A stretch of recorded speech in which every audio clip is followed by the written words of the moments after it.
as we get ready to see the launch of the next crew to space. The crew members who are already on board the International Space Station are continuing to work on the variety of science there. There is still a series of tests going on board the International Space Station today that started before the construction of the space station began, back when the Space Shuttle was our only orbiting science laboratory. Lori Meggs joins us from the Payload Operations Integration Center at the Marshall Space Flight Center in Huntsville, Alabama this morning to talk about growing protein crystals in microgravity.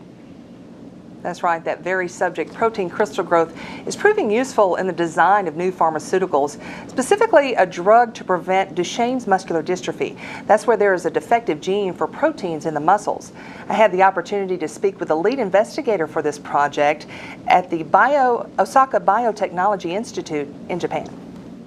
I studied protein crystallography to know the tertiary structure of the various proteins.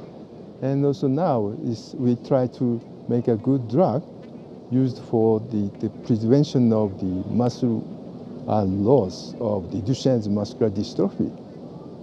To design the drug, so we use the crystallization of the protein in drug complex under the microgravity condition in International Space Station.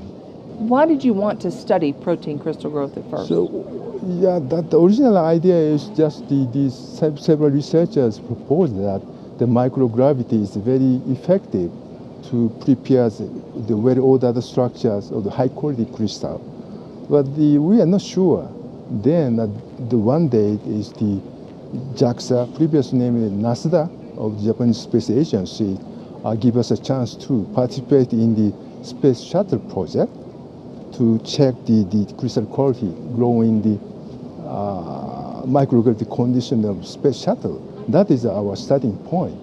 Then by combination of the microgravity to prepare the high quality crystal and also using the super powered X-ray to define the fine structures. So those combination is very, very useful to understand how that chemical structure bound to the target protein.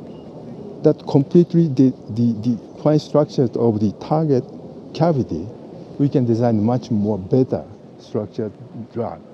So diagnosis is very easy because that disease is a genetic due to the genetic mutation of this gene.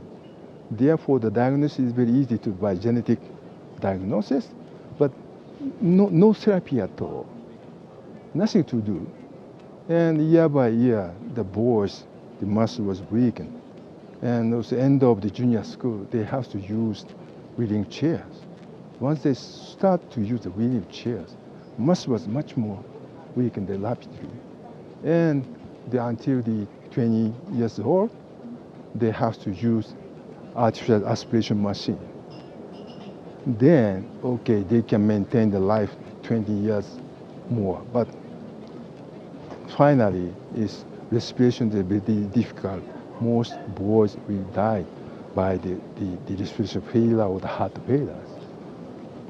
But once we found the good drug candidates, and I administered those drug candidates to the model animal of DMD. So without touching any gene, we can slow down the progression of the disease. How did you make the connection between Duchenne's muscular dystrophy and your protein crystal growth?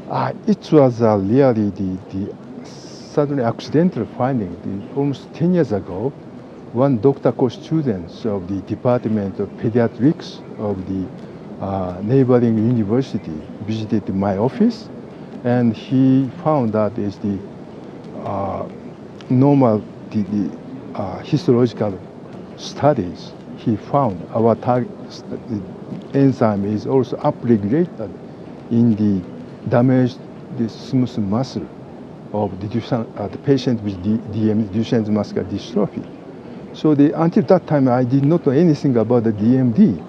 But then he explained how serious that disease. By using the chemical drug, that we can, control the drug phenotype. The genotype, we cannot touch it. Even though we can control the phenotype, just like a case of HIV. So now it's to 10 years or 20 years later, so many people died by HIV. But now in the United States, most cases we can control. I want to realize their drug, distributed new drugs for every patient everywhere, and with a very cheap price. This is my dream. And that just shows you that research can take years, but the results are well worth the wait. Very interesting research there. And taking a live look in the Payload Operations Integration Center, Mike Faust is the Payload Operations Director today, and they are getting ready with all of the excitement with the new launch of a new crew, and that means a lot of exciting new work and science investigations here from the Payload Operations Integration Center.